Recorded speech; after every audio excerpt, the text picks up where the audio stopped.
Langsung minta resep.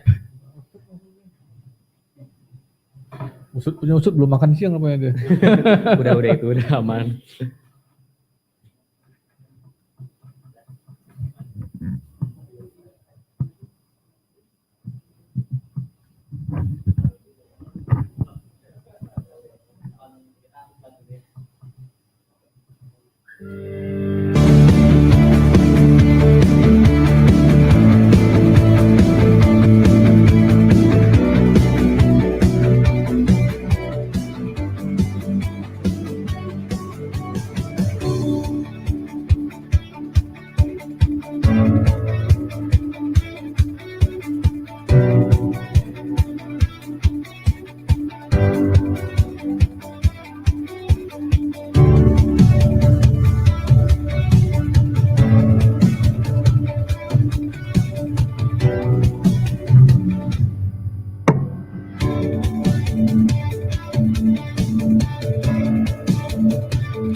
Nyeri kepala merupakan salah satu penyakit yang sering dikeluhkan oleh banyak orang.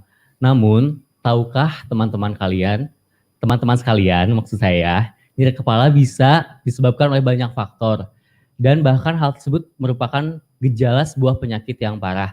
Nah, saya Santoso akan ngobrol langsung bersama Dr. Konrad Pasaribu, spesialis saraf mengenai nyeri kepala yang berbahaya itu seperti apa. Sebelum kita mulai perbincangan kita pada hari ini, jangan lupa untuk subscribe, like, dan komen akun YouTube ICM Official. Nah, saya udah bersama dokternya, boleh langsung di-shoot. Kami berdua, nah ini. Beliau merupakan seorang staf Departemen Neurologi di Santosa Hospital Bandung, betul dok? Iya. Betul. Dan beliau pun sempat menjadi staf dokter di Rumah Sakit Siloam, Jakarta. Ya. Dan kebetulan pada tanggal 23 Mei kemarin, ulang tahun ya dok ya. Oke, selamat ulang tahun dulu buat Dokter Konrad. Semoga sehat-sehat terus ya dok ya. Terima kasih. Gimana sekarang kabarnya dok sebelum kita masuk ke materi?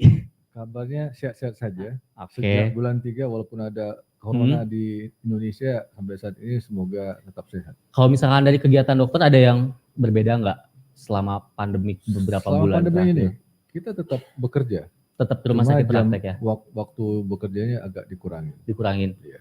Tapi kebiasaan misalkan ada biasanya praktek di rumah sakit terus-terusan terus menerima online atau gimana? Ya, kita langsung kerja seperti biasa. Oh, seperti biasa aja, kita cuman rawat jalan dan rawat inap tetap jalan seperti biasa ya. Iya. Cuman waktunya mungkin diatur supaya nggak terlalu jangan terlalu lama di rumah sakit. Oke, baik.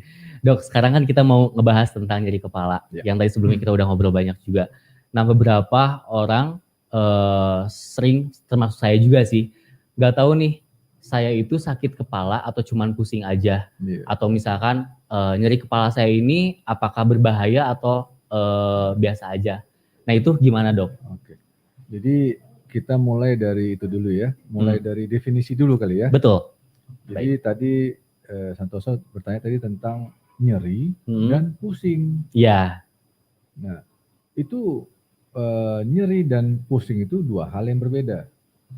Jadi kalau kita bicara tentang nyeri, ya, itu nyeri itu adalah suatu pengalaman sensoris, ya, dan emosional. Jadi ada faktor sensorik dan emosional yang tidak menyenangkan bagi seseorang. Disebabkan karena adanya ancaman kerusakan jaringan atau kerusakan jaringan itu sudah terjadi. Jadi nyeri itu selain karena adanya suatu penyebab, emosionalnya juga sangat berperan. Misalnya orang kulit hitam dengan kulit putih, misalnya petinju, pilih mana yang jadi pemenang? Hitam atau putih? Hitam sih kayaknya. Karena biasanya orang yang kulit hitam itu lebih kuat badannya dibanding yang kulit putih. Wanita dengan pria, lebih kuat mana menahan nyeri? Pria. Oh, yang benar. Enggak, wanita. Katanya kalau misalnya melahirkan itu nyerinya lebih. Bukan cuma melahirkan. Oh. Selama setiap bulan dia dapat period. Oh iya. Jadi wanita itu sering kali mengalami nyeri dan itu sudah biasa sama dia. gitu. Jadi itulah definisi nyeri. Nyeri itu pengalaman sensoris dan emosional ya yang tidak menyenangkan karena adanya potensial atau ancaman kerusakan jaringan atau kerusakan jaringan itu sudah terjadi. Misal tangan kita ini ya, kalau kita dekatkan dengan api, apa yang kita rasakan? Panas. Itu kan nyeri kan? Iya. Apa yang kita kerjakan setelah itu? Kita akan menarik tangan kita. Berarti kan itu kan belum terjadi kerusakan, ancaman kerusakan jaringan. Jadi kalau kita lihat sebenarnya nyeri itu suatu mekanisme badan kita supaya menghindari nyeri lebih lanjut. Kerusakan lebih lanjut. Nah, tadi kan kita sebutkan ancaman kerusakan jaringan atau kerusakan jaringan itu sudah terjadi. Misalnya tangan kita kena pisau, berdarah. Udah luka kan? Iya. Terasa nyeri kan? Pasti. Iya. Itulah nyeri. Tapi kalau kita bicara tentang pusing, pusing itu ya pusing berputar. Bahasa kedokterannya itu vertigo. Jadi pusing berputar itu suatu sindrom, ya, ilusi berputar, ya. Kita yang seperti berputar atau lingkungannya yang berputar atau bergoyang. Ya.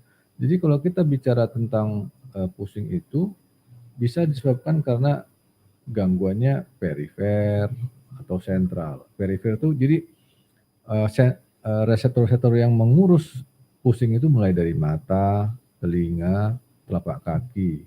Ya.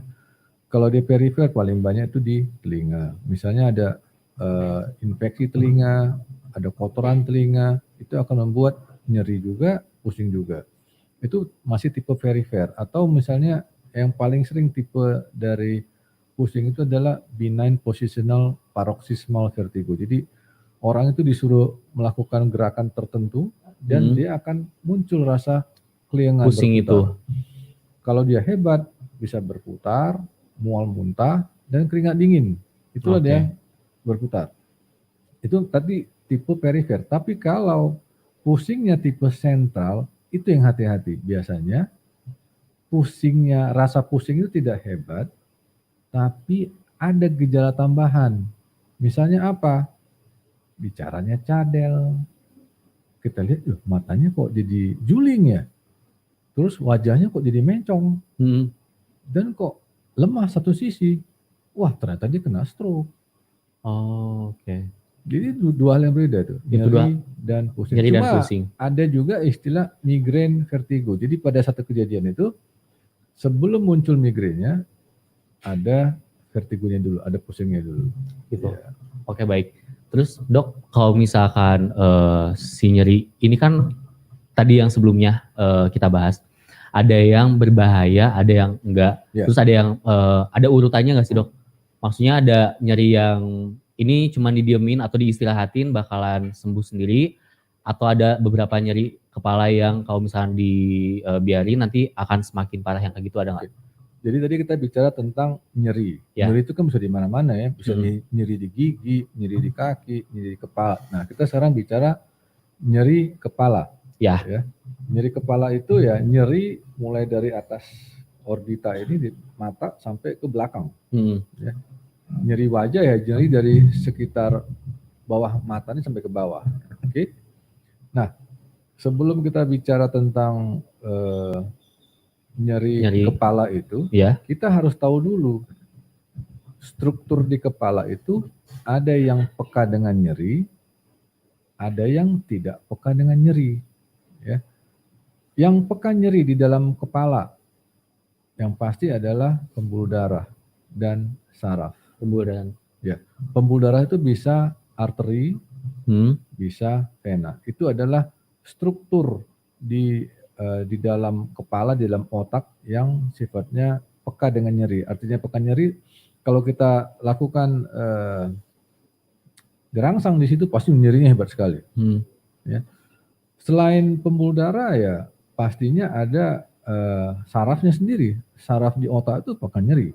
Ya. Dan ada area-area tertentu ya, misalnya area kelabu di otak itu daerah peka nyeri. Nah, itu yang di dalam kepala. Nah, kalau struktur peka nyeri yang di luar kepala, misalnya apa? Di kulit kepala, tendon, fascia, Hmm. itu daerah yang pekan nyeri.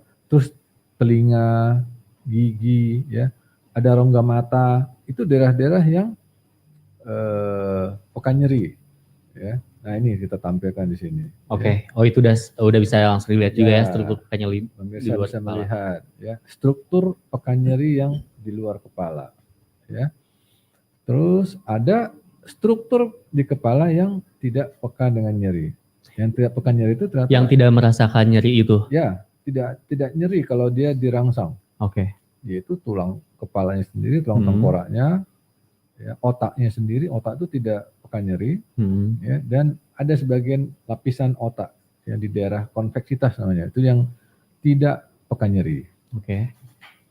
Itulah kalau kita bicara struktur-struktur di otak yang peka nyeri ataupun yang tidak peka nyeri.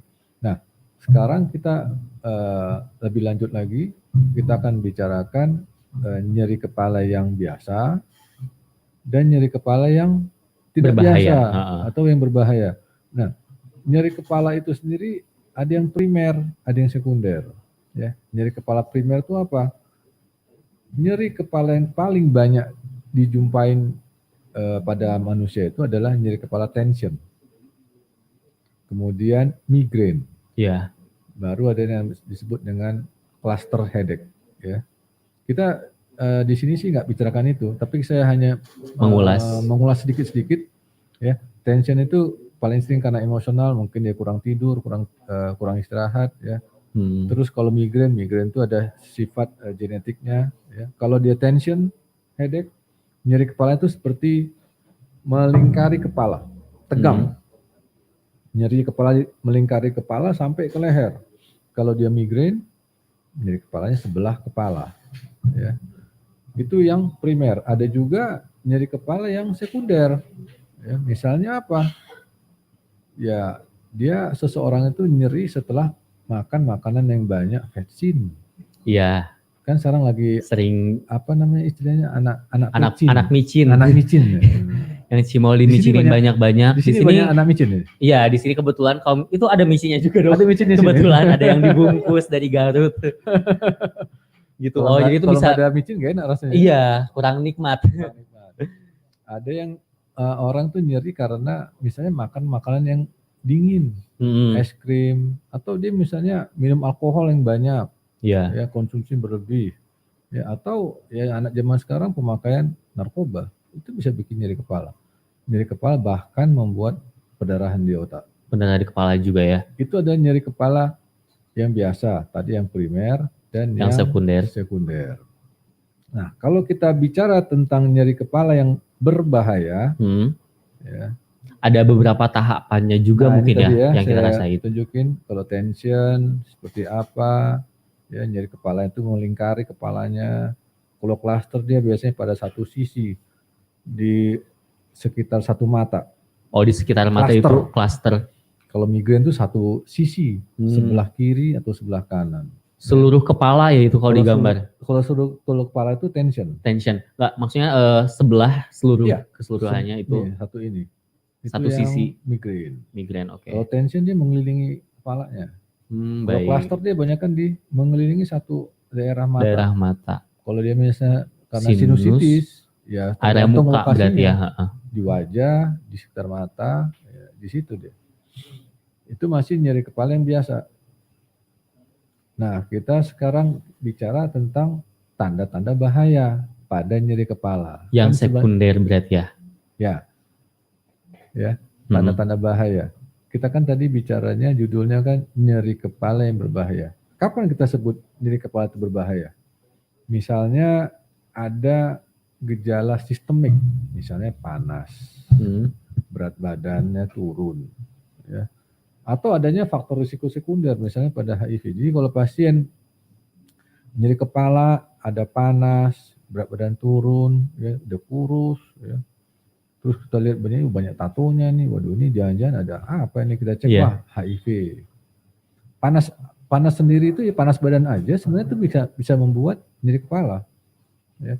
Tapi dia panas, berat badan turun, mungkin diare, oh ini ada faktor risiko lain. Mungkin ada penyakit lainnya juga mungkin ya. Terus kita periksa nanti, misalnya di lehernya kok kaku, kesadarannya nggak baik, sudah turun.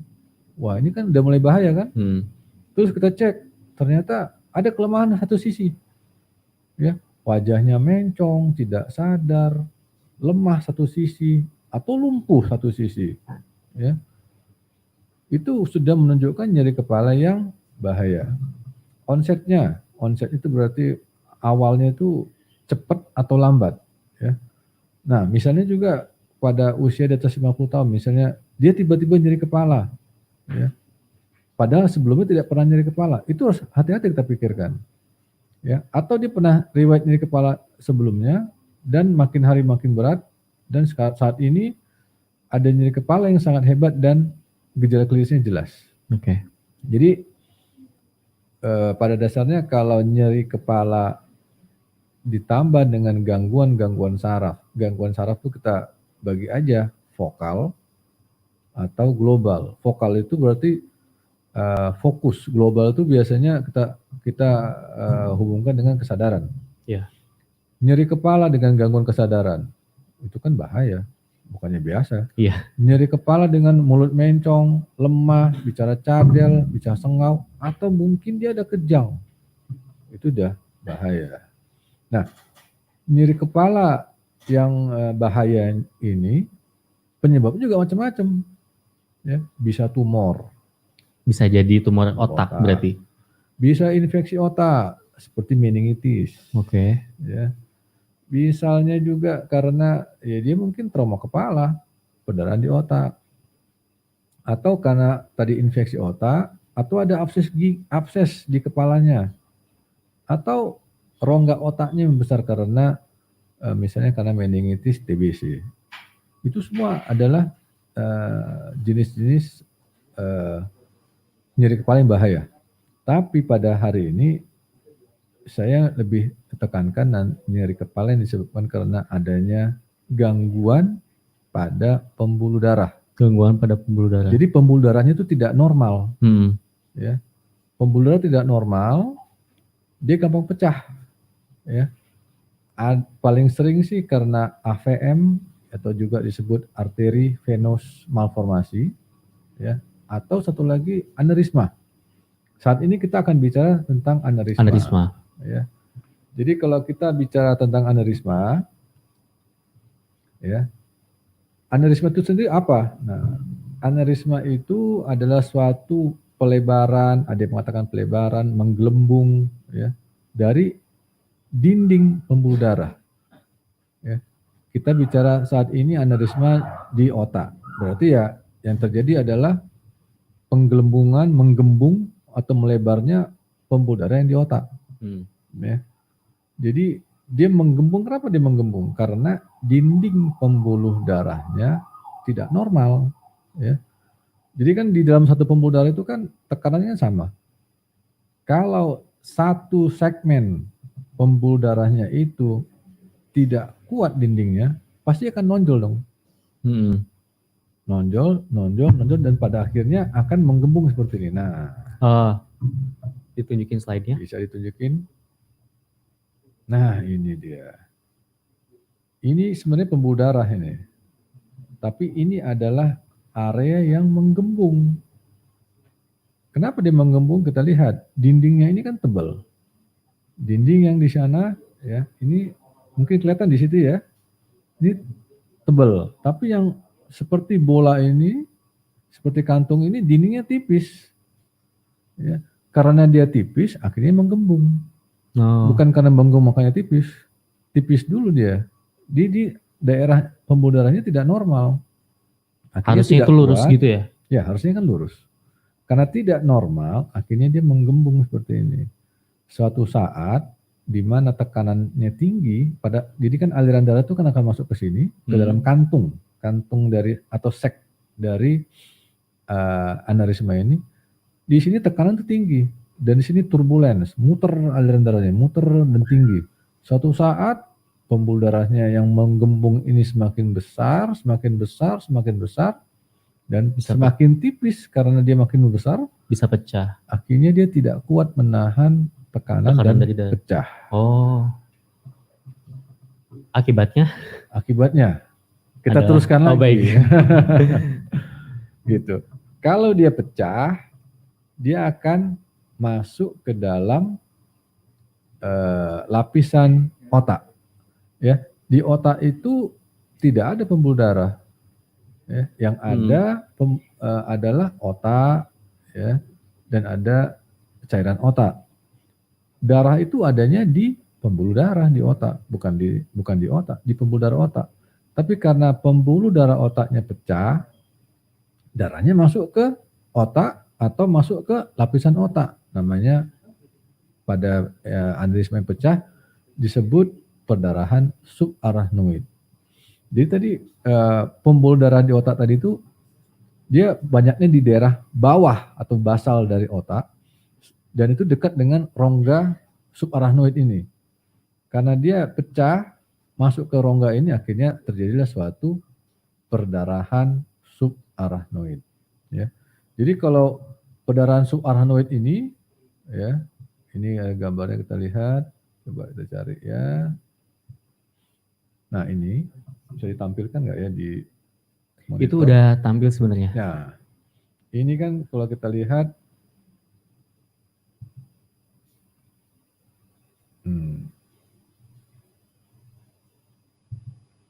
ya. Ini misalnya tengkorak kepala, ya.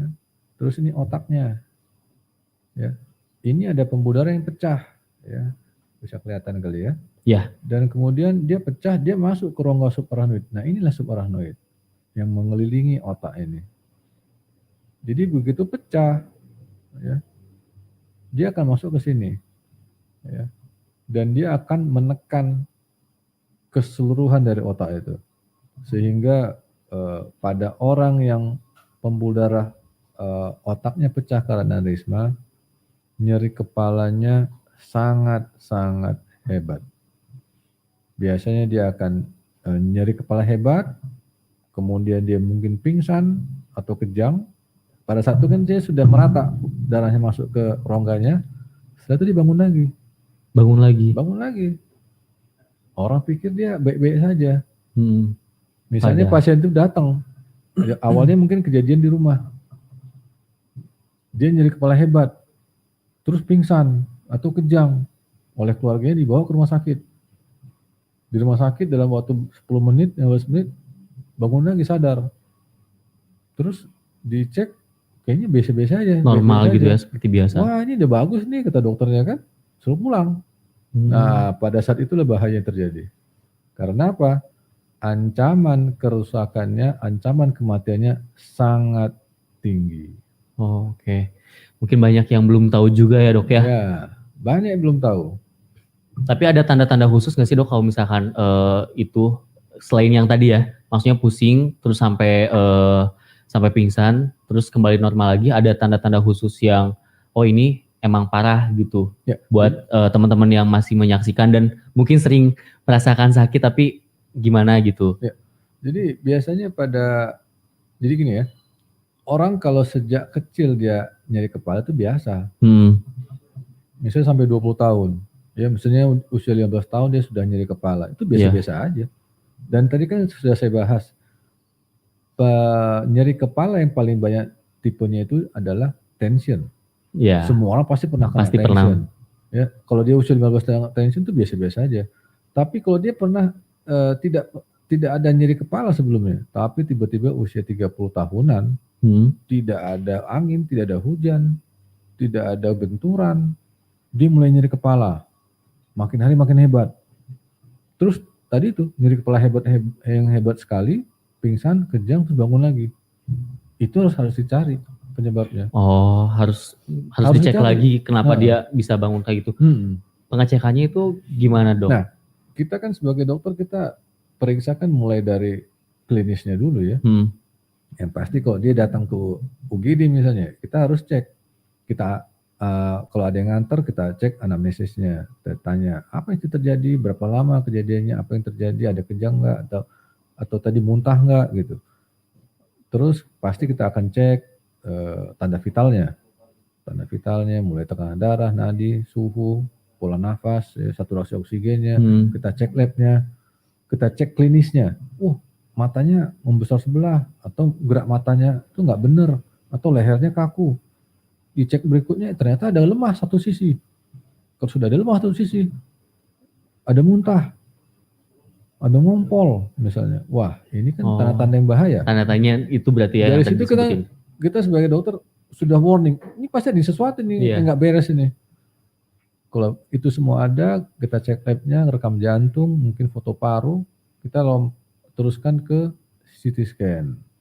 CT scan misalnya ada pendarahan, kita akan lanjutkan lagi. Kalau perlu CT scan dengan kontras dan memakai teknik angiografi, CT angiografi atau MR angiografi. Oke, siap. Begitu. Jadi itu tanda-tanda kalau misalnya yang aneurisma tadi ya. Ya. Jadi itu bisa tiba-tiba pingsan, terus bangun itu seperti normal biasa aja dok. Ya. Maksudnya bisa orang yang menderita itu bisa berkomunikasi seperti biasa gitu. Normal, tapi dalam beberapa jam kemudian tiba-tiba kesadaran ngedrop lagi. Kalau nggak diobati meninggal. Oh meninggal langsung? Meninggal. Oh berarti itu emang saat pas misalkan ada yang merasa atau temennya mengantarkan saudaranya yang tiba-tiba pingsan karena pusing, jangan dulu anggap normal gitu ya. Kalau dia hebat ya, kalau dia hebat sekali. Dia kan tadi saya katakan orang yang aneurisma pecah yang menyebabkan perdarahan di rongga subarachnoid, kalau dia selamat survive, dia pasti akan menjelaskan, saya baru kali ini saya mengalami nyeri kepala yang sedemikian hebatnya. Karena itu pasti sakit banget gitu ya. Luar biasa hebat. Luar biasa. Oke. Boleh dilanjutin lagi dok? Boleh. Jadi kalau kita tadi bicara perdarahan subarachnoid, jadi kalau kita temukan ada perdarahan di subarachnoid, belum tentu semuanya karena aneurisma. Bisa saja ini kita tunjukkan karena APM kah, atau karena radang pada pembuluh darah. Nah, tadi kita sudah bicarakan tentang subarachnoid ya, penyakit dengan kondisi yang berat ya. Hampir 20% pasien itu tiba di rumah sakit ya sudah meninggal. Iya. Tapi mungkin saat ini semakin canggih alat, semakin cepat kita bekerja, angka kematian itu pelan-pelan akan berkurang ya. Tapi balik lagi, angka kematian juga masih cukup tinggi. Kenapa? Kadang-kadang pasien itu datangnya terlambat, atau mungkin dia mungkin aneurismanya besar sekali, lokasinya susah ya.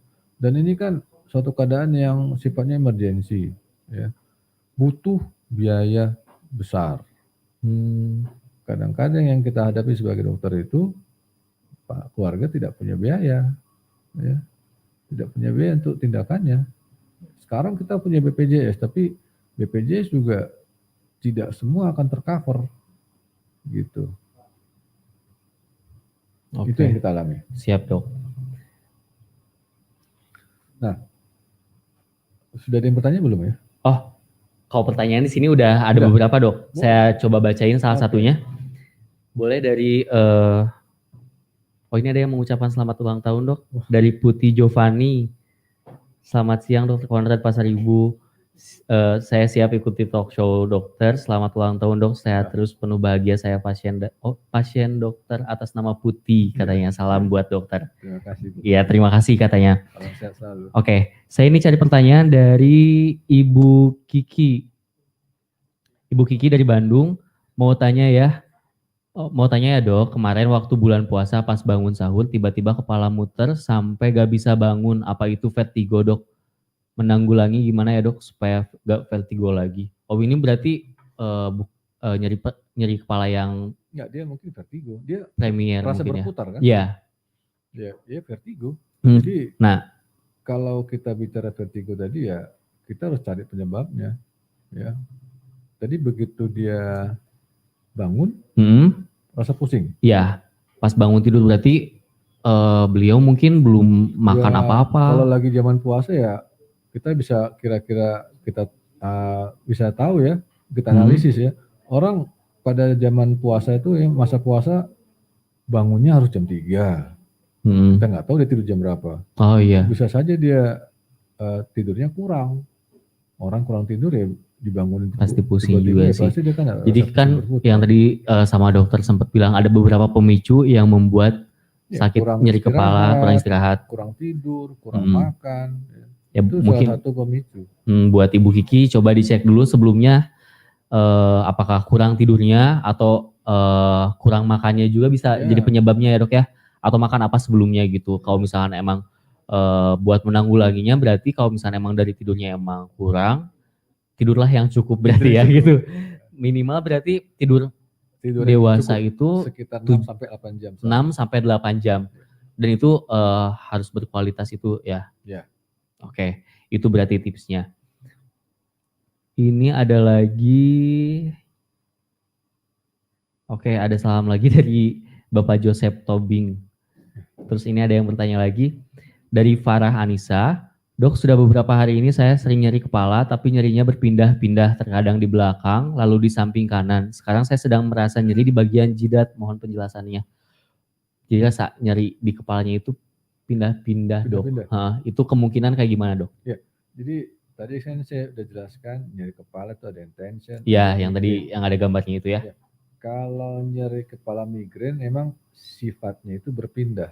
Jadi kalau kita bicara migrain itu gejalanya itu nyeri kepalanya berdenyut, ya, intensitasnya sedang sampai berat, ya, dan biasanya berpindah.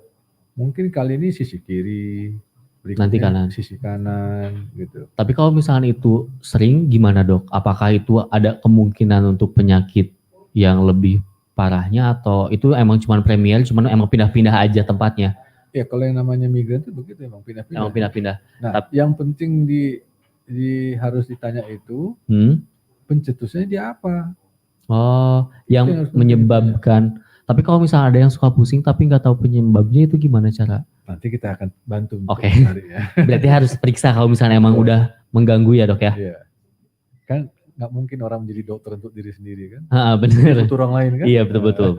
Jadi bisa langsung dihubungi aja langsung dokter Konradnya kalau misalkan emang pusing atau nyeri kepala ya, nyeri kepalanya itu berpindah-pindah.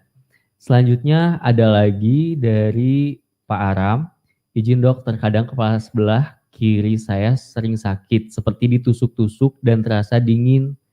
Biasanya saya suka menjambak-jambak rambut pada bagian kepala yang sakit, apakah itu termasuk migrain?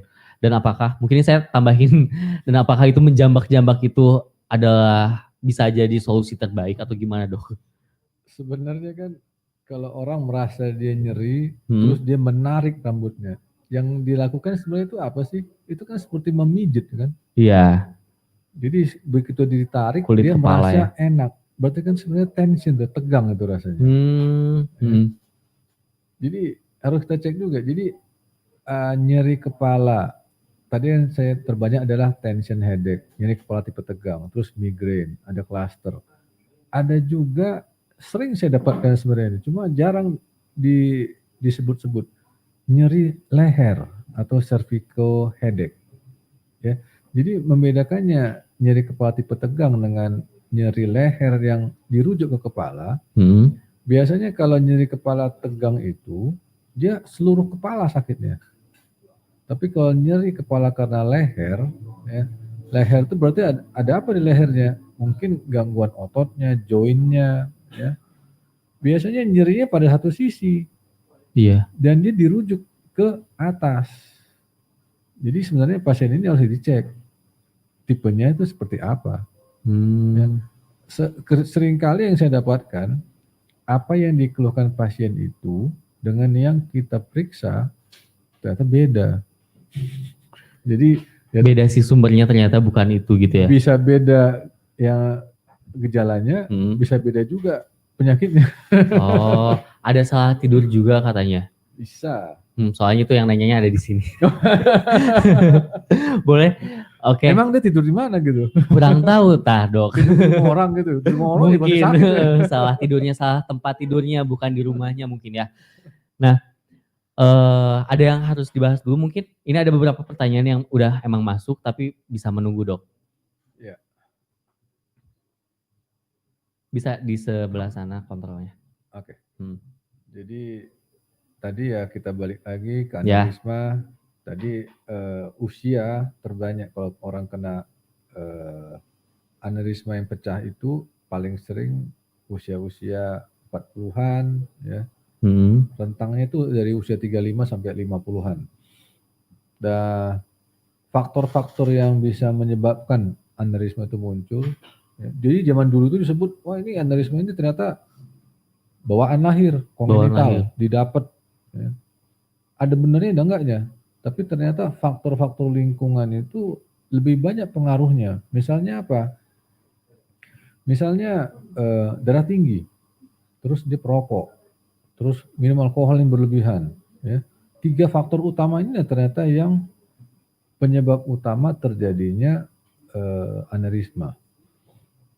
Tapi dia kebanyakan ternyata pada wanita lebih banyak. Jadi perbandingannya hampir 1,5 kali lebih banyak pada wanita dibanding pria. Ya. Jadi hati-hatilah wanita. Sudah wanita sekarang banyak perhatiin wanita banyak merokok. Iya. Ya, karena secara epidemiologi kita lihat wanita itu lebih banyak. Kalau wanita itu perokok dan minum alkohol ya berarti risiko dia untuk terjadi aneurisma itu lebih tinggi. Besar. Oh iya, jadi buat yang suka nyeri kepala dan melakukan hal-hal tersebut perlu berhati-hati. Kurangin. Kena aneurisma tadi ya dok ya. Daripada pecah, mending tidak usah kan? Iya betul. Nah kadang-kadang pada orang-orang sekarang juga karena dia memakai kokain. Kokain itu bisa membuat gangguan pembuluh darah dan bisa buat pecah. Nah tadi kan saya katakan ini dulu disebut dia bawaan lahir. Ternyata emang ada familial. Jadi dia di keluarga itu emang dia keturunan tuh ada yang aneurisma, tapi ya nggak terlalu banyak. Atau ada penyakit misalnya polycystic kidney. Jadi ada kiste di ginjal yang banyak. Poli kan banyak, polycystic kidney. Jadi banyak ada kiste di ginjalnya. Biasanya kalau ada gangguan penyakit ini, biasanya pasti ada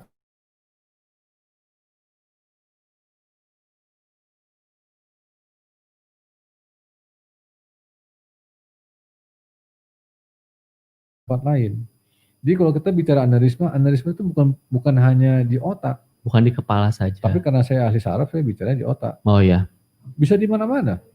Bisa di aorta, bisa di pembuluh darah lain, bisa terjadi. Tapi pada orang-orang yang menderita polycystic kidney disease, ya, itu bisa diturunkan, ya, keluarganya juga ada yang kena, dan biasanya multiple. Sudah multiple, lokasinya juga bukan hanya di otak, di tempat lain juga banyak. Di tempat lain itu maksudnya di bagian tubuh lain? Itu, misalnya di otak ada, ya, di pembuluh darah otak. Di pembuluh darah otak bisa di sisi kiri, di sisi kanan, di depan, di belakang. Mungkin juga aneurisma lain misalnya di aorta, pembuluh darah aorta. Bisa terjadi. Kalau misalnya itu penyembuhannya dok, apakah dengan terapi atau dengan obat atau gimana? Kalau misalkan ini ada satu keluarga yang sudah didiagnosis, misalkan orang tuanya terkena aneurisma tadi. Aneurismanya. Nah kalau misalnya berarti itu anak-anaknya berkemungkinan juga kan? Kalau misalkan belum tentu kalau seorang itu didapatkan aneurisma anaknya kena, belum tentu. Tapi kalau dia atasnya ada riwayat seperti itu, ya kita harus cek. Harus dicek juga, berarti ya emang harus diperiksakan juga. Nanti dikasih obatnya seperti apa? Apakah terapi atau dikasih resep kayak gitu dok? Kita cek juga itunya, faktor risikonya, faktor-faktor penyebabnya.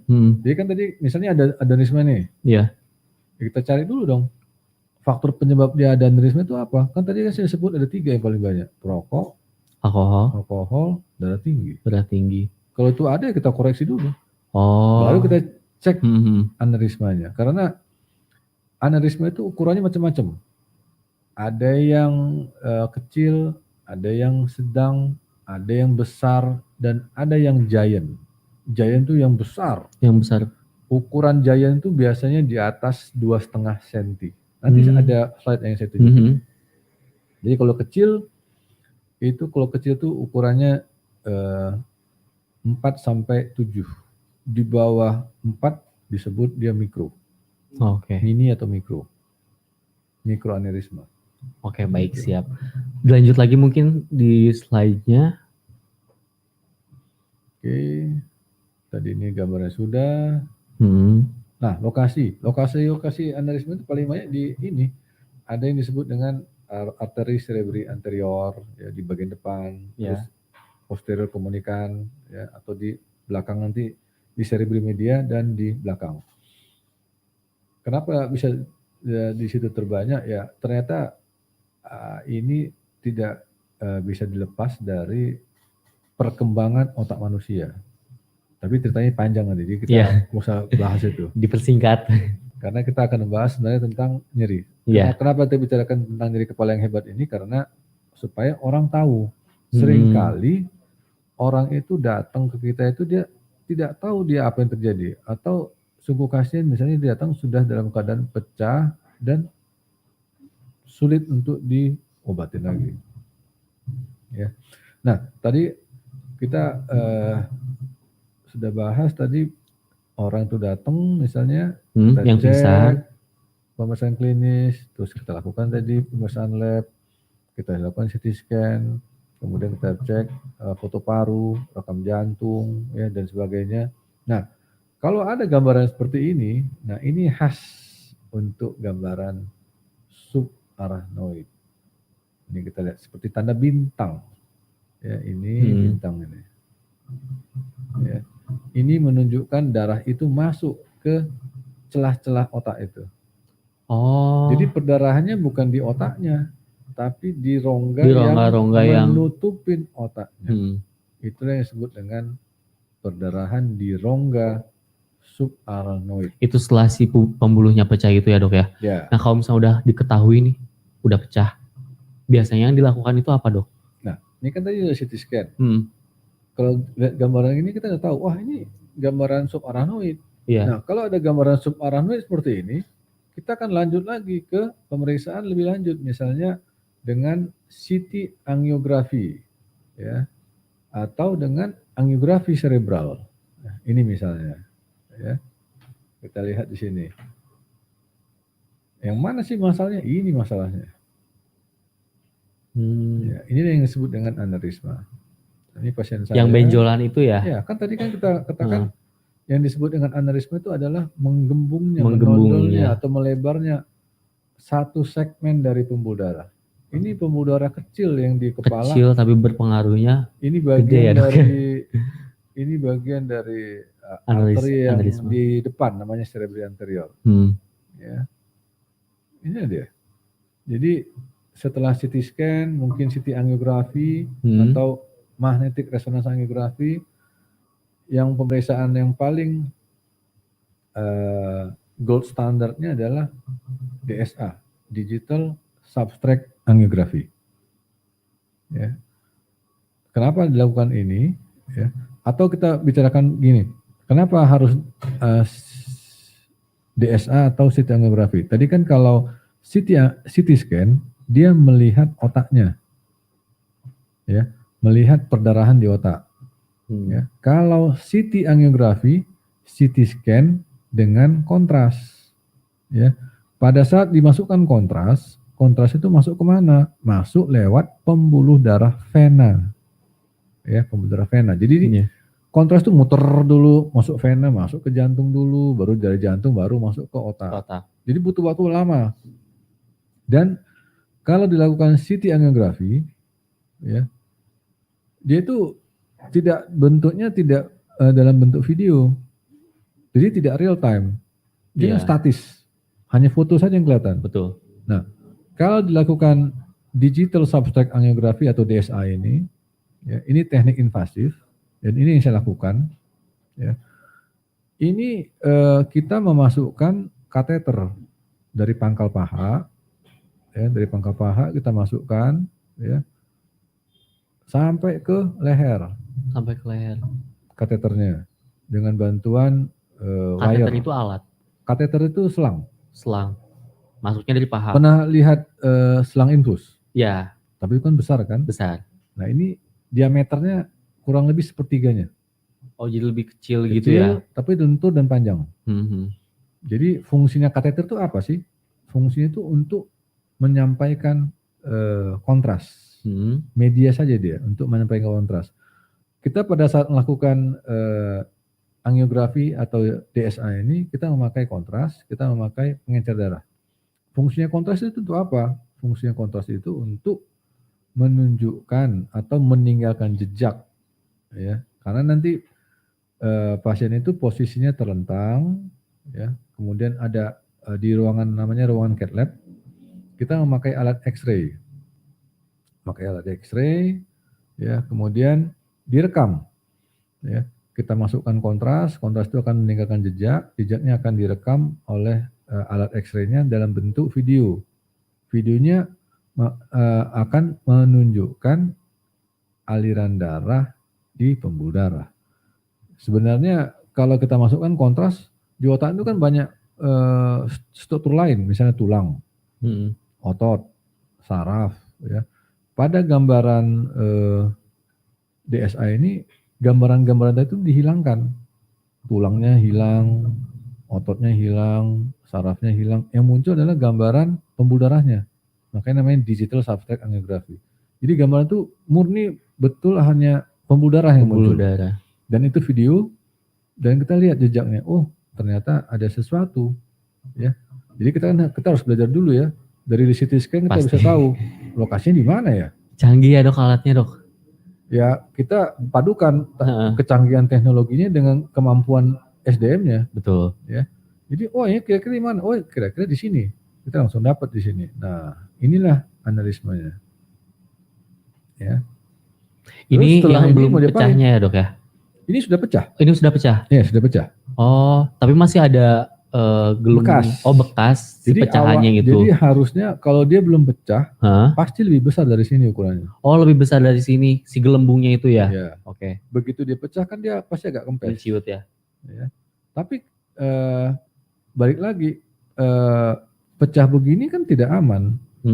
Karena misalnya dia pecah, risiko untuk pecah berikutnya itu masih besar, dan risiko pecah berikutnya itu paling besar adalah hari pertama. Misalnya tadi pagi nih pecah pembuluh darah aneurismanya, besok itu risiko itu masih besar dan paling besar di situ. Dan kemudian setelah 1 minggu, 2 minggu, 3 minggu, 1 bulan dia akan turun. Tapi tetap dalam 2 minggu pertama, dalam 1 bulan pertama, dalam 3 bulan pertama, risiko pecah itu masih ada. Masih kemungkinan bisa ya. Ya. Terus ini pasien begini, nah ini kita lakukan namanya coiling. Ini dia. Ini coilnya masuk. Kelihatan nggak ya? Jadi pada prinsipnya sih sebenarnya kita pada orang yang mengalami aneurisma yang pecah ini, dia tadi kan kantung. Prinsip atau filosofi untuk terapinya ini, kantung tadi itu harus ditutup. Ditutup dengan setelah apa? Yang pecahnya itu ya harus dilap. Ya, kan dia bentuknya kantung. Kantung itu harus diisi sampai penuh supaya apa? Supaya aliran darah tidak masuk lagi ke dalam kantung itu. Ya, jadi aliran darah itu masuk ke aliran darah yang normal. Kalau dia masuk lagi ke pembuluh darah yang membentuk kantung itu, tekanannya kan pasti tinggi lagi. Dan pasti risiko pecahnya masih ada atau mungkin meningkat. Kalau dia sudah diisi sampai penuh seperti ini, risiko itu akan kecil. Ya. Atau mungkin seperti ini. Nah, ini kita lihat ya, ini lebih besar. Gambarnya lebih rumit juga kelihatannya. Ini aneurismanya nih. Ini yang tadi kan namanya di anteri cerebri arterior, ya. Ini namanya di posterior communicant artery. Ini aneurisma yang gede. Ya, setelah di coil, nah ini hilang dia, ditutup. Hilang itu artinya kantung itu sudah nggak ada lagi. Udah nggak ada lagi, jadi nggak akan menampung. Sudah diisi, ya, sehingga kontras itu tidak masuk lagi ke kantungnya. Tapi kita lihat pembuluh darahnya yang sisanya masih aman, dan pembuluh darah otak yang lain aman, tidak apa-apa. Aman ya. Gitu. Seperti itu. Dok, ini ada yang tanya lagi boleh? Boleh dong. Dok, yang saya mau tanya, ini otaknya tuh makin sakit pisan, berubah drastis di bagian depan langsung ke bagian kirinya dok, makin sakit pisan. Jadi mau nanya gimana dok, ada masalah dengan pembuluh darah? Ini pertanyaannya agak sedikit membingungkan sih. Tadi kita belum nanya, pasien ini usia berapa? Pria atau wanita? Oh harus diketahui juga ya. Jadi untuk Bapak Jeff Timothy, tadi saya sudah tanyakan, tapi kalau misalkan emang dirasanya sakit kepalanya parah, Mungkin emang harus segera diperiksain ya dok ya. Iya. Nah, soalnya ini pertanyaannya juga agak kemana-mana. Iya. Lanjut ke ini username-nya tukang komentar. Dokter, saya izin bertanya, saya mudah sekali sakit kepala, yang mana awalnya itu tidak terasa enak di mata, kemudian menjadi sakit kepala, biasanya kenapa ya dok? Awalnya Itu dari mata, mm-mm, tapi nggak turun ke hati kan? enggak. Yang menjadi sakit kepala, jadi matanya sakit terus langsung ke kepala. Kalau misalnya kalau misalnya gini dok, kita nggak ngerasa makan yang aneh-aneh misalkan sebelumnya, atau misalkan nggak terbiasa dengan merokok atau minum alkohol, tapi sering merasakan sakit kepala gitu. Itu biasanya kenapa? Misalkan yang lainnya kebiasaan-kebiasaan sehat, kebiasaan baik kita udah lakuin. Ya kita sebenarnya tetap harus kita cek ya. Iya. Pada prinsipnya kalau kita konsultasi itu seorang dokter tuh hanya bisa memberikan terapi sementara. Terapi sementara apa ya, painkiller. Tapi kan setelah itu kita harus mencari masalahnya di mana ya. Dan sebenarnya gitu. Pasti harusnya dapat nanti itu. Iya. Kalau cuma konsultasi per telepon atau pakai WA itu kita kan nggak tahu sebenarnya. Iya, kurang keadaannya seperti apa. Kurang jelas sebenarnya juga ya. Oke, pertanyaan selanjutnya boleh langsung ditampilin. Tuh pertanyaannya bisa dokter lihat ya. Di sebelah situ juga udah banyak yang bertanya. Nah ini dari Valdi Dwi Nugraha. Selamat sore dok, saya mau bertanya kenapa jika saya melakukan kegiatan yang sangat ekstra sesudahnya sudah sakit pening di atas tulang hidung dekat pelipis, rasanya seperti ditusuk-tusuk jarum. Berarti area mata ya dok ya? Ya ini ya, dia kan cerita dia melakukan kegiatan yang sangat ekstra, berarti sangat melelahkan mungkin ya. Ya orang kalau melakukan sesuatu yang sangat melelahkan, sangat capek ya pasti akan ada muncul nyeri. Ya misalnya orang kelaparan, ini pasti nyeri kepala. Iya. Kurang tidur, nyeri kepala. Nyeri kepala juga. Dia misalnya olahraga terlalu berat, ya pasti nyeri kepala. Tapi dia bilang khasnya di situ. Kita harus cek apakah ada sinusitis. Karena dia bilang tadi nyerinya di daerah situ kan? Iya, daerah kayak ditusuk-tusuk gitu. Iya. Mungkin diperiksa di area wajahnya yang termasuk hidungnya itu ya dok ya berarti ya. Oke, dok kalau misalnya gini, kebanyakan orang sih kalau misalnya nyeri kepala pasti maunya yang simple kan ya, beli obat warung. Apakah itu dianjurkan atau misalkan harus kayak gimana sih kalau kita lagi nyeri kepala tapi belum bisa periksa gitu? Ya, jadi sebenarnya itu nggak masalah ya. Jadi di obat itu kan ditulis juga sebenarnya. Ini hanya untuk obat sementara. Kalau nyeri berlanjut, silakan hubungi dokter kan gitu. Oh, jadi itu emang nggak salah. Itu namanya obat-obat over the counter. Jadi obat-obat yang tanpa diresepkan. Jadi karena nggak ada obat lain atau dia nggak bisa ke dokter ya, untuk sementara dia minum obat itu. Tapi kalau masih berlanjut, ya kita harus cek. Harus tetap cek ya. Oke, pertanyaan selanjutnya dari Roni Sianturi. Saya mau tanya dok, saya kalau vertigo nggak bisa jalan dan ngomongnya cadel kayak orang stroke, itu kenapa ya dok? Nah ini gejala yang menarik ini. Dia kalau lagi vertigo cadel, ya sempoyongan ya pasti sempoyongan. Pasti sempoyongan kan kayak muter gitu ya dok di dunia. Tapi kenapa dia cadel ya? Tapi dia tidak menyebutkan usia ya. Jadi kalau kita meriksa orang itu, orang ada keluhan, kita periksa, kita pasti akan lihat jenis kelaminnya, usianya, terus pekerjaannya mungkin kebiasaannya kayak gimana. Terus ini penyakit apa yang dia punya sebelumnya. Misalnya dia ada darah tinggi, mungkin ada kencing manis, mungkin ada gangguan jantung ya. Nah itu makanya kita memeriksa dan mendiagnosis orang itu tentang penyakitnya, kita harus tahu semuanya. Iya. Karena nggak bisa sepotong-sepotong. Gitu. Oke, siap. Jadi nanti kalau misalnya next ada yang mau bertanya lagi, dilengkapi lagi mungkin. Enggak, dianjurkan datang ke tempat kuliah saya aja. Boleh, boleh diinfoin dok kalau misalkan ada yang lagi menyaksikan dan mungkin merasa beberapa nyeri kepala dan tidak bisa dihandle sendiri, kemana dok? Kalau misalnya mau konsultasi ke dokter langsung. Iya, saya sih praktek di Rumah Sakit Santosa ya, di Jalan Kebonjati. Santosa yang Kebonjati ya. Nah, di Setiap hari ada, dari pagi jam 9 sampai jam 2. 9 sampai jam 2. Soalnya kalau misalnya ada beberapa pertanyaan di sini mengenai sakit kepala kan harus Kita assessment, kita periksa. nah Tidak itu bisanya jadi nggak bisa langsung dok saya sakit kepala di sini kan kita nggak bisa ngelihat juga dan mungkin Ya. bukan itu sebenarnya yang dirasain ya. Next ada pertanyaan lain dari Louis Caroline. Siang dokter, apakah kalau mengalami anerisma ya? Ya, Anerisma bukan amarisma. Itu amarisma nusnya. Anerisma bisa dioperasi, operasinya itu meluruskan pembuluh darahnya supaya tidak menggelembung lagi. Maaf saya awam dok. Oh tadi sudah dijelasin juga ya dok ya? Ya, jadi kalau seseorang menderita anerisma. Anerisma. Jadi anerisma itu bisa pecah, bisa tidak pecah. Ya, bisa pecah atau tidak pecah. Kalau dia pecah, ya kita bisa lakukan terapi definitif.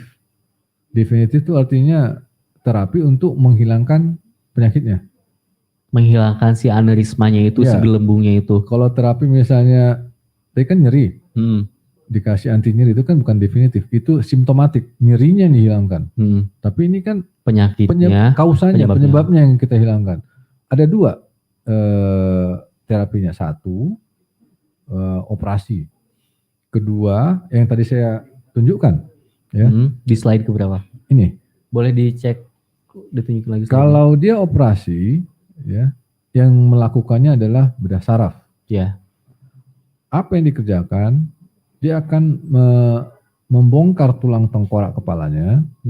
Dia akan mencari seperti ini, ya, seperti ini, ya gambaran anerismanya. Yang posisinya di mana dulu mungkin ya? Ya, dia akan cari. Jadi tadi kalau dia melihat gambaran, pasti seorang ahli bedah itu akan melihat CT scan-nya dulu. Wah, ini kira-kira di sini nih. Misalnya di daerah tengah, komunikan arteri. Yeah. Dia akan mencari di situ dan dia akan sebelum melakukan operasi itu dia akan melakukan CT angiografi. Nanti dicari lokasinya di mana, besarnya, ukuran lehernya berapa. Dia akan membongkar tulang tengkoraknya dekat dengan anerismanya. Setelah itu dia akan lakukan clipping, dijepit leher anerismanya, ya, dijepit, ya, dijepit. Nah misalnya seperti ini. Nah ini kan anerisma nih. Nah ini kan lehernya nih. Iya. Ini adalah anerismanya. Di sini dilakukan jepit, namanya clipping. Ya. Nah saat ini sesuai dengan kemajuan teknologi, orang sudah mulai ditinggalkan clipping. Kenapa? Ya kan dibongkar tulang tengkorak. Iya, serem sih. Iya kan? Udah gitu faktor kemungkinan infeksi besar. Ya. Terus biaya operasi mungkin nggak semahal melakukan yang saya lakukan, nggak akan jauh. Ya. Waktu saya pernah, saya kan belajar untuk intervensi ya, pembuluh darah. Jadi kita belajar untuk terapi stroke akut, terapi untuk coil itu dia kita masukkan coil ke dalam anerisma seperti ini namanya coiling ya, endovascular coiling. Guru saya itu melakukan tindakan coiling itu one day surgery. Jadi pasien itu dulu pernah anerisma pecah di clipping oleh dokter bedah, terus ternyata dicek ulang masih tumbuh, ada yang baru si benjolan yang tadinya. Dia memanggil pasiennya pada pagi hari pasien masuk, dilakukan coiling, malamnya pasien pulang. One day surgery. Padahal sebenarnya tidak boleh begitu, tapi karena dia sangat ahli, dia melakukannya one day surgery. Satu hari bisa beres langsung. Jadi tadi pertanyaannya, apa terapinya? Dua, clipping atau coiling. Kalau coiling yang tadi saya sudah jelaskan, di mana kita hanya memasukkan kateter atau selang melalui pembuluh darah di lipat paha. Ya, kita akan teruskan sampai ke leher dan kemudian kita akan masukkan selang yang lebih kecil namanya mikrokateter sampai ke kepala, dinding atau ke kantung dari anerismanya. Baru kita keluarkanlah koilnya. Kita isi perlahan-lahan kantung tadi sampai penuh. Kenapa sampai penuh? Tadi kan filosofinya kita harus menutup kantungnya dengan baik sehingga aliran darah tidak masuk lagi ke dalam kantungnya. Kalau masih ada aliran darah masuk ke kantungnya, pasti masih ada tekanan yang tinggi di kantungnya dan pasti masih ada aliran yang turbulens, jadi dia berputar di situ. Dan itu akan risiko membuat pecah berikutnya. Tapi kalau dia sudah terisi penuh, aliran tidak ada yang masuk, alirannya akan kembali normal dan tekanan pasti turun di dalam kantung pembuluh darah, kantung aneurisma tadi. Jadi nggak akan membesar mungkin. Tidak akan membesar lagi dan tidak akan pecah. Tidak akan ada yang ngisi lagi mungkin dari perputaran si tekanan Jadi darahnya. terapi definitifnya tadi pertanyaan dari Ibu Caroline tadi ya. Iya. Ada clipping dan. Jadi kalau misalnya terapi itu ada clipping sama ada yang coiling. Jadi mengisi si kantung tadi. Kalau aneurisma itu dijepit tadi leher dari aneurismanya. Jadi kalau di luar negeri, kalau di Indonesia kita sebut ini tindakan endovaskular. Ya. Kalau di luar kadang-kadang mereka mengatakan ini minimal invasive surgery. Jadi ya sesuai kemajuan teknologi, cara untuk menerapkan itu kan macam-macam. Zaman dulu orang untuk operasi usus buntu dibuka. Atau operasi empedu kan dibuka, dilakukan sayatan. Saat ini kan dilakukan laparoskopi. Dinding perutnya ditusuk dan diangkat kantung empedunya atau usus buntunya. Ini juga sama. Zaman dulu orang untuk melakukan repair pada aneurisma itu harus dibongkar tulang tengkoraknya. Tapi kan risiko besar, infeksi besar, pemulihan lama, ya kemungkinan bisa ada infeksi atau luka yang besar. Makin banyak, kemungkinan dia harus lama memakai mesin nafas atau ventilator lebih panjang. Kalau kita lakukan dengan endovascular coiling, yaitu bisa dikerjakan dalam waktu beberapa jam. Langsung beres. Kemudian dia pindah ke pasca tindakan, dia akan pindah ke ruangan high care unit. Ya, kita akan lakukan ekstubasi, dia dibuat sadar, kita akan lihat bagaimana keadaannya. Justru dia harus dibangunkan supaya bisa tahu seperti apa keadaannya. Seperti apa setelahnya. Nah kalau misalnya biasanya dok, kalau misalnya setelah misalkan sudah melakukan terapi, itu apakah terapinya berulang-ulang atau cukup sekali? Nah itu tadi, biasanya setelah tindakan ya kita akan lihat kondisi bagus nggak ya. Kalau perlu kita CT ulang, CT scan ulang. Tadi kan ada perdarahan, harusnya kita lihat klinisnya membaik, kemudian dalam beberapa hari kalau perlu kita lakukan CT scan ulang. Nah kalau pasien sudah membaik secara keseluruhan, kita bisa pulangkan dia. Kita untuk mengecek keadaan pembuluh darahnya lagi, mungkin 6 bulan setelahnya, kita lakukan kembali DSA tadi ini. DSA kontrolnya. Seperti apa sih pembuluh darah otaknya setelah ditutup dari aneurismanya, muncul lagi enggak? Atau ada yang sisa? Atau bagaimana gitu. Jadi 6 bulan setelahnya ada pemeriksaan lagi. Next pertanyaannya dari siapa? Dari Edgar. Sore Dr. Konrad, apakah tensi darah tinggi dan kentalnya darah merupakan penyebab pembuluh darah yang tidak normal dan berakibat bisa pecah pembuluh darah? Ya, tadi sudah saya katakan salah satu penyebab dari aneurisma ini adalah darah tinggi. Ya, jadi pada darah tinggi itu membuat keadaan dinding pembuluh darah itu bisa menjadi lemah atau dia membuat luka pada pembuluh darah. Jadi apa sih efek darah tinggi itu terhadap pembuluh darah di otak? Satu, dia membuat luka pada dinding dalam pembuluh darah sehingga ada perdarahan di dalam dinding pembuluh darah. Pada saat ada perdarahan di dalam dinding pembuluh darah itu, muncullah tukang tambalnya. Kan berdarah tuh. Harus ditambal. Siapa yang nambal? Namanya trombosit. Nah, kalau dia menambal, ya pasti akan membuat menutup pembuluh darahnya, menutup sumber darahnya. Tapi dia kan perdarahannya kan di dalam dinding pembuluh darah. Nah, lubang atau lumen pembuluh darah itu lama-lama bisa mengecil. Itulah yang akan menyebabkan suatu sumbatan pada pembuluh darah. Kalau sumbatannya lebih 80%, itu bisa membuat stroke sumbatan.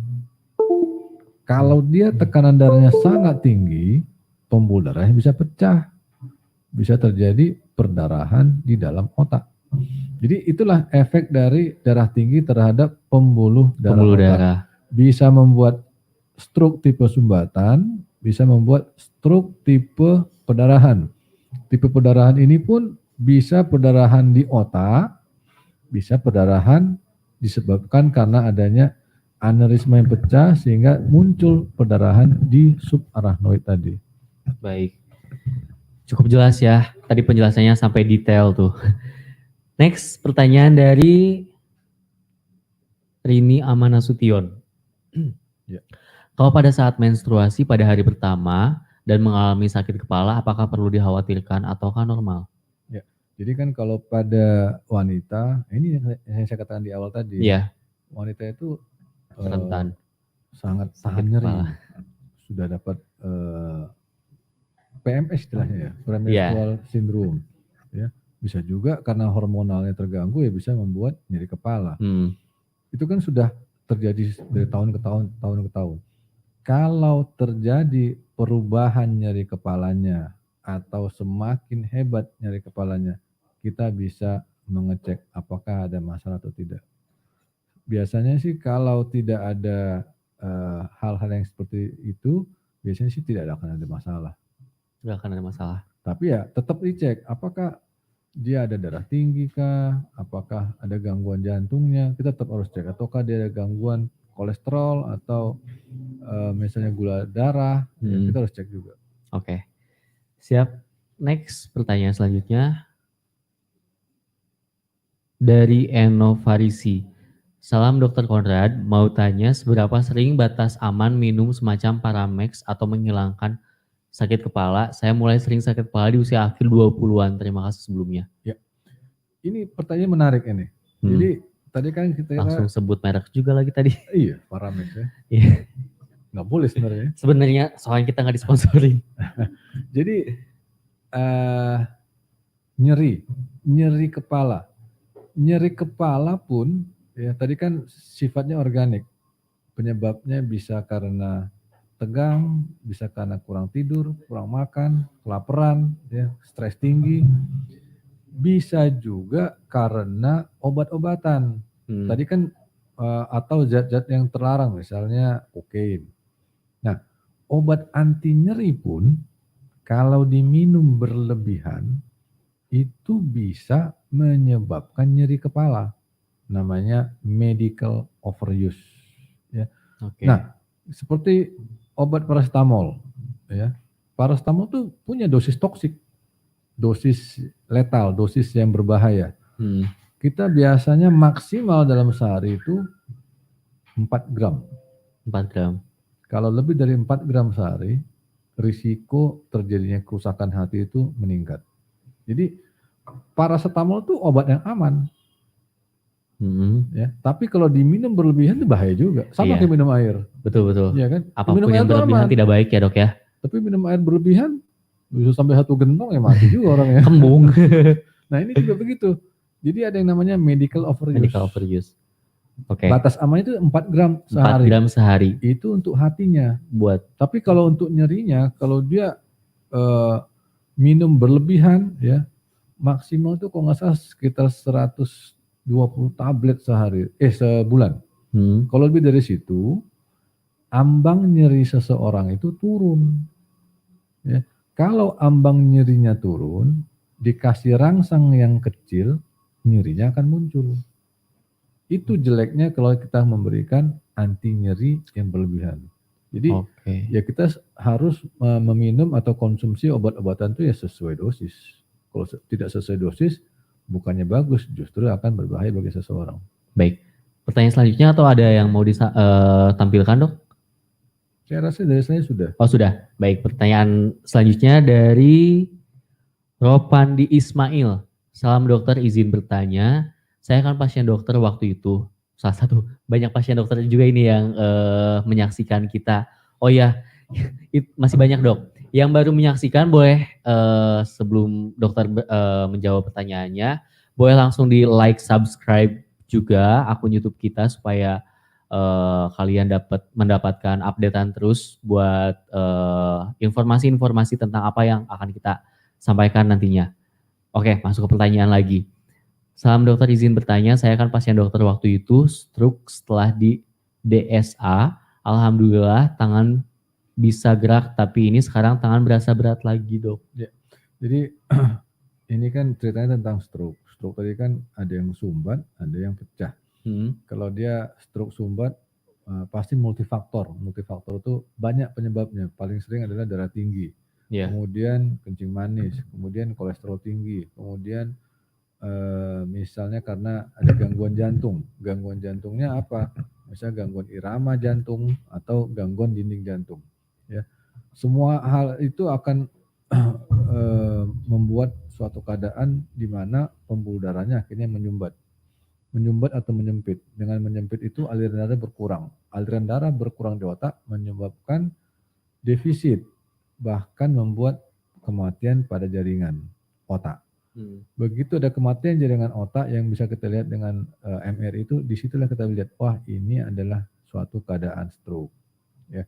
Nah, orang kalau sudah kena stroke yang tipe sumbatan, ya, itu ada namanya window period atau waktu emas untuk melakukan terapi.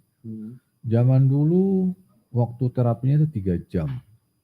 Dengan kemudian teknologi bisa menjadi 4,5 jam bahkan sampai 6 jam. Ya. Zaman dulu kita memakai obat. Obat itu untuk menghancurkan sumbatan. Nah, kalau orang itu datang ya dengan stroke, datang di luar 6 jam itu dan pembuluh darahnya yang sumbat adalah pembuluh darah ukuran yang kecil atau sedang, obat itu tidak bisa diberikan lagi. Ya.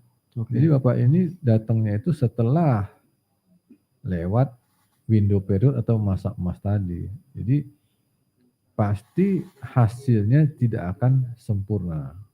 Kalau dia datang dengan pada golden period itu, ya, kita kasih obat di situ, ya, angka kesembuhannya sangat tinggi, lebih dari 95%. Banyak pasien yang kita terapi, ya hebat juga tuh saya rasa, karena dia bisa datang jam pertama atau jam kedua, ya jam kedua dia datang, kita berpacu ya dengan waktunya supaya dalam waktu 4,5 jam dia sudah selesai obat itu dimasukkan. Hari berikutnya pasien sudah membaik. Hari ketiga, hari keempat kita pulangkan. Datangnya dengan berangkar ya, berangkar itu kayak tempat tidur, pulangnya di jalan kaki. Wah, berarti cepat ya proses penyembuhannya. Ya tapi ya ada syaratnya kan. Syaratnya itu apa? Ya pasiennya juga harus ngerti bahwa ini stroke-nya sumbatan, ya harus cepat. Kalau dia kelamaan, otaknya udah keburu rusak. Udah keburu rusak, udah nggak bisa diapain. Siap. Nah tadi yang pertanyaan yang sebelumnya tadi katanya sudah mulai memberat lagi, berarti itu udah mulai ada penyumbatan lagi ya dok ya? Kita harus cek lagi ada masalah apa lagi sebenarnya. Oh baik. Oke. Selanjutnya pertanyaan dari My Bebebku. Dok, saya suka merasa nyeri kepala seperti tegang di bagian depan dan pelipis kiri. Kenapa ya dok? Ya ini kan tadi saya sebut udah tadi, ada pembahasannya ya dok ya? Nyeri kepala tipe tegang. Ya. Jadi saya tanya ini ada masalah apa deh? Karena kan kebanyakan juga karena masalah stres ya. Oh oke. Masalah stres mungkin. Dok, ini kita sebenarnya udah lewat waktunya. Boleh beberapa pertanyaan lagi? Boleh. Ya, 3 pertanyaan terakhir mungkin ya dok ya. Oke. Selanjutnya Budi Setiawan, izin bertanya Dr. Konrad, apakah aneurisma bisa dilihat atau dirasakan benjolan di kulit? Soalnya ibu saya kadang ada benjolan yang mengeras di kulit, kadang benjolan itu tidak keras.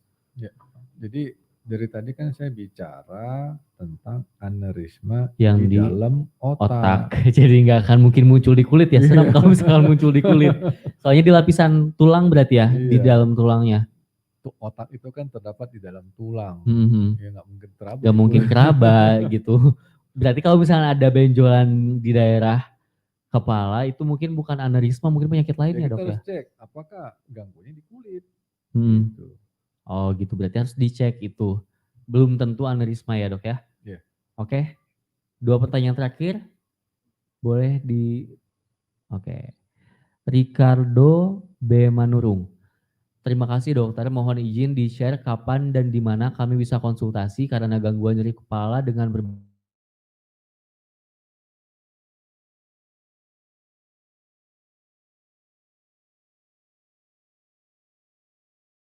setiap hari apa aja? Saya setiap hari ada. Oh setiap hari? Senin sampai Sabtu. Senin sampai Sabtu. Kalau Minggu enggak ya. Minggu libur.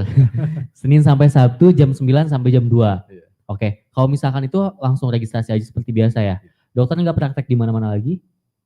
Ada sih tempat lain tapi di klinik. Di klinik. Iya.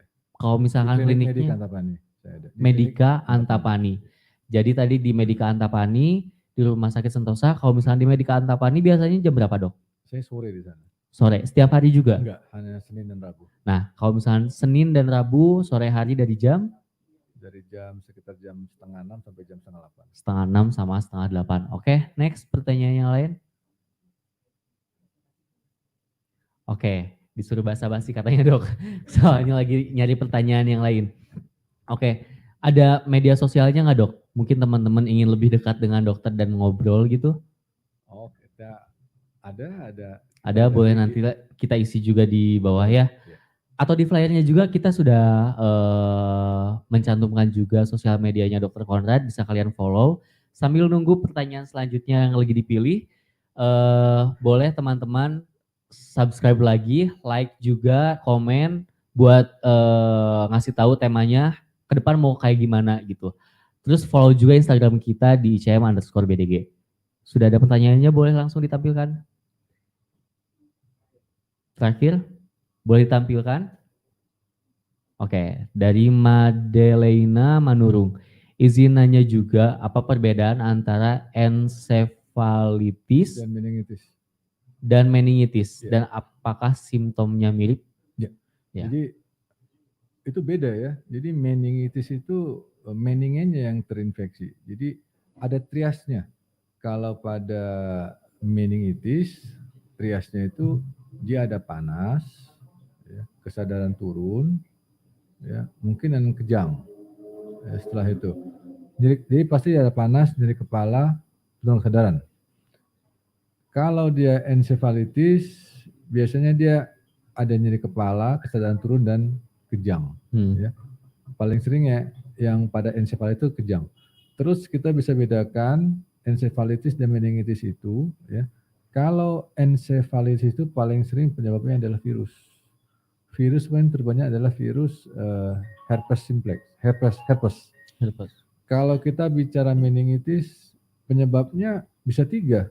Bisa karena virus, bisa karena bakteri, satu lagi bisa bakteri yang spesifik atau disebut dengan TBC. TBC, oke. Jadi itulah perbedaannya.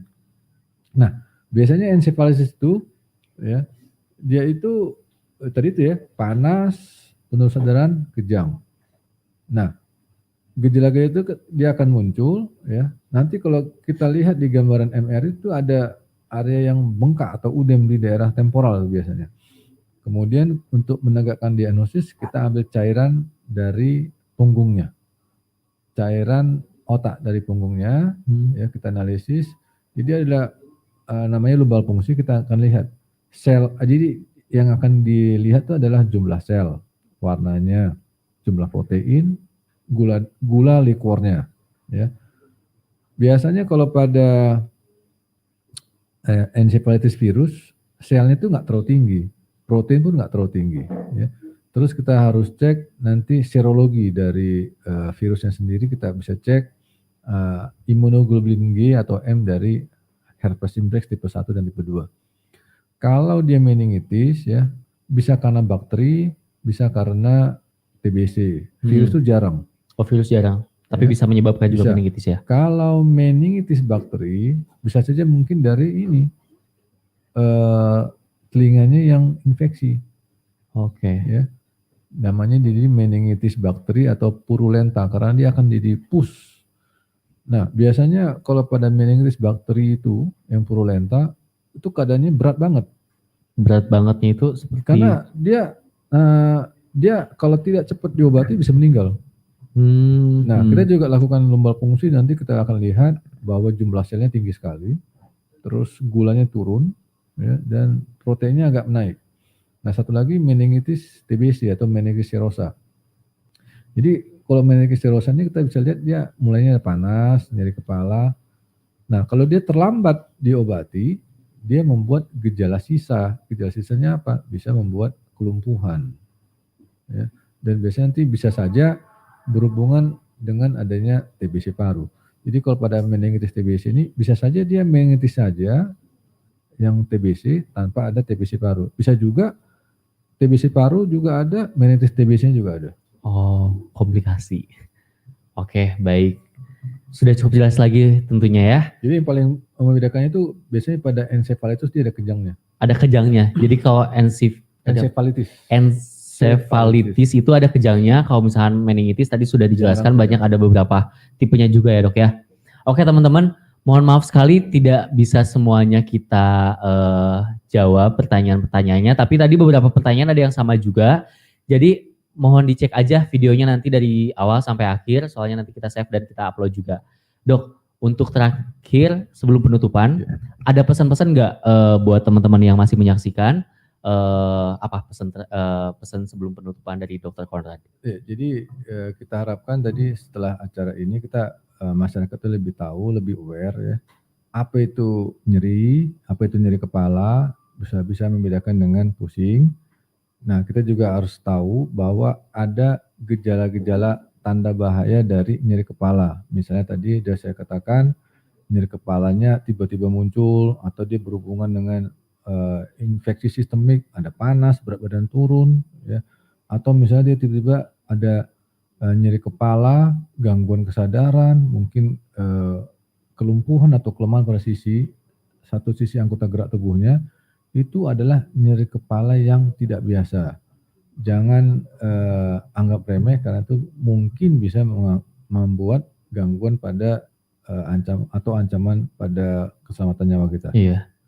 Jangan disepelekan mungkin ya dok ya. Oke, terima kasih banyak dokter sudah menyempatkan waktunya datang ke sini dan memberikan ilmu yang sangat bermanfaat buat saya dan teman-teman semua yang menyaksikan. Tadi sampai 70 berapa ya? Tadi 70, jadi banyak yang masuk keluar gitu yang menyaksikan dok. Oke, kalau misalkan ada teman-teman semuanya yang masih penasaran nih tentang saraf dan mau lagi Dr. Conrad hadir di sini, boleh masukkan buat temanya ya dok ya. Jadi nanti kita bakal ngebahas apa, Dr. Conrad mau ngebahas apa, boleh ditulis aja di kolom komentar. Terus jangan lupa saya ingetin juga di like, subscribe, share, kritik, dan sarannya di bawah juga di komen atau bisa lewat WhatsApp di 0821 20 40 5228. Saya Santoso dan Dr. Conrad pamit. Selamat sore, selamat siang, selamat malam, selamat pagi.